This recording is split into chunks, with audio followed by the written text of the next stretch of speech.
किसान था, उसने किसी को बेचा, वो आदमी ने आप लोगों को बेचा, तो वो आप लोग भरेंगे या आपने जिससे पैसा देकर खरीदा, प्लाट लिया, वो भरेगा या जो किसान था वो भरेगा। और मेरी मालूमात जो है, कच्ची पक्की मालूमात मेरे पास आ रही है कि कोई बोलता है 12 करोड़ पट है भरना पड़ेगा, कोई बोलता है 25 करोड़ भरना पड़ेगा, कोई तो बोलता है 42 करोड़ भरना पड़ेगा। मैं सच्चाई नहीं जानता, मैं मालूमात कल ले सकता हूँ, लेकिन करोड़ों में जा रही है बात तय।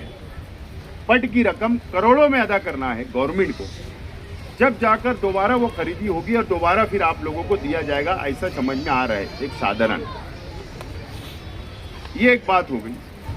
दूसरी बात, आप लोगों ने तो पैसा अदा करके प्लाट लिया है। आपने पैसा अदा किया, चाहे उस वक्त की जो भी कीमत होगी, 2 लाख होगी, 5 लाख होगी, जो भी होगा, तो आपने पैसा अदा किया और जमीन लिया, घर बनाया लाखों का, कारखाना बनाया, जिम्मेदारान ने मिलकर मस्जिद मदरसा बनाया, तो पैसा आपने अदा किया। तो अब आपको यह तय करना है कि पट की रकम आप भरोगे। अब कुछ साहिब हैसियत लोग हो सकते हैं इसमें जो भर सकते हैं, या तो फिर आपने जिन लोगों से खरीदा, आप लोग एक पंच कमेटी बनाकर, एक कमेटी बनाकर आप उन लोगों के पास जाओ कि भाई आपसे हमने ज़मीन खरीदा, तो ये अब ये मामला ऐसा आ चुका है, अब इसका क्या किया जाए, बात करना पड़ेगी। तो बात करिए। अगर 4 लोग में बैठकर ये मामला हल हो जाता है, पट की रकम अदा हो जाती है, तो बहुत बेहतर है। अगर नहीं अदा हो पाएगी तो जो बातें समझ में आ रही है, हुकूमत फिरका परस्त है, वही हुकूमत बीजेपी की है जिसने आप लोगों के ज़मीन के खरीदी रद्द कर दिया।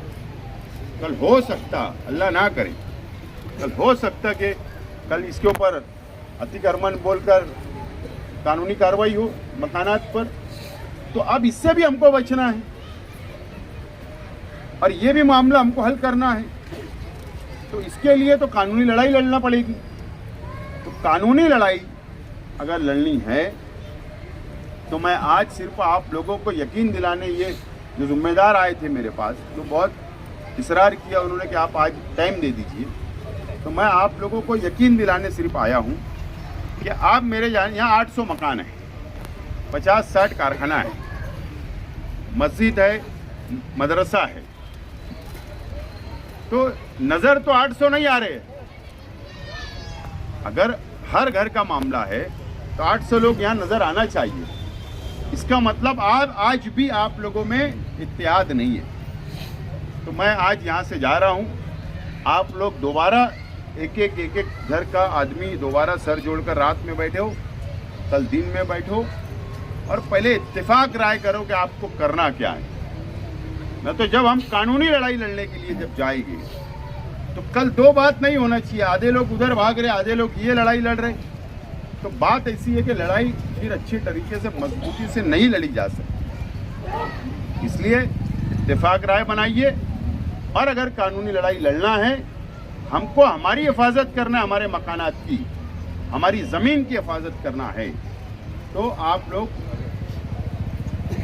को तमाम ही पेपर लेकर, जो पेपर आपके पास होंगे, चाहे वो 7/12 का उतारा हो, उतारा भी कई लोगों के पास होगा, या जैंड उतारा होगा, या नोटरी बनी होगी, या आपकी घर पट्टी आती होगी, या आपका लाइट बिल आता होगा, एक घर का आधार कार्ड, एक नोटरी, एक स्टाम्प, जो कुछ होगा सबका स्टेपलर मार के एक बंच अलग अलग बनाकर एक रजिस्टर के ऊपर सबका प्लाट नंबर या घर नंबर से नाम लिखकर उसके पूरे पेपर आप लोगों को लगेंगे, हम लोगों को लगेंगे। अगर हम लड़ाई लड़ना है, हो सकता है ये लड़ाई यहाँ से शुरू करना पड़े, और हो सकता हम लोगों को मुंबई हाई कोर्ट तक भी ये लड़ाई को ले जाना पड़े।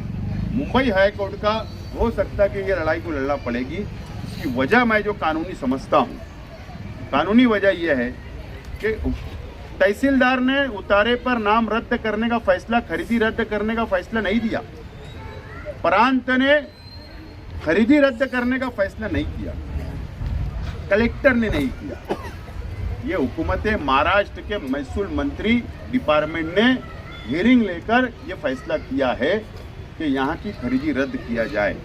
और हुकूमत का कोई भी फैसला अगर हमारे खिलाफ होता है तो उससे लड़ने के लिए उसके ऊपर जो अपील पीरियड होता है या अपील में जाना होता है तो वो हाई कोर्ट में जाना पड़ता है, नीचे की कोर्ट में नहीं।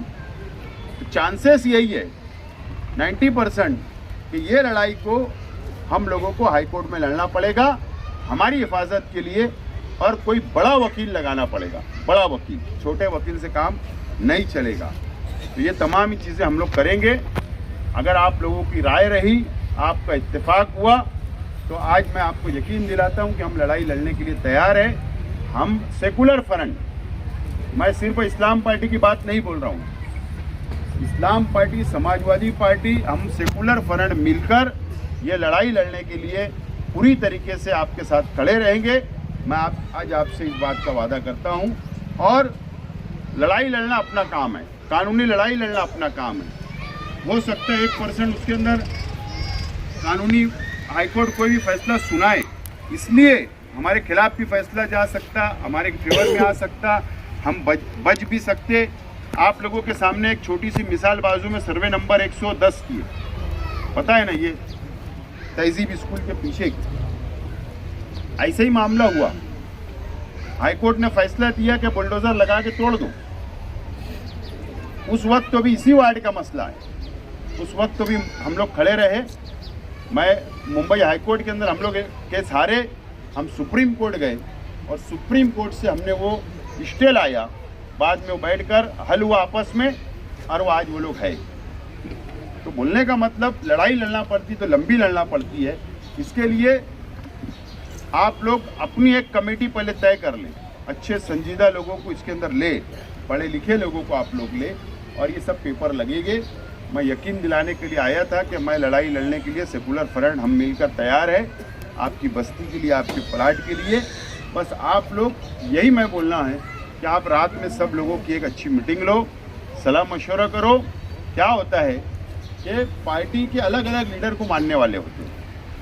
अगर कुछ लोग मुझको मानते हैं तो कुछ लोग दूसरे लीडर को मानते हैं। होता यह है कि बोलते नहीं यहाँ मत चलो, यहाँ मत चलो। अगर उससे बेहतर, सेकुलर फ्रंट से बेहतर आपका कोई काम कर सकता होगा तो बिल्कुल आपको मैं मुबारकबाद दूंगा, आप उनसे वो काम कराइए।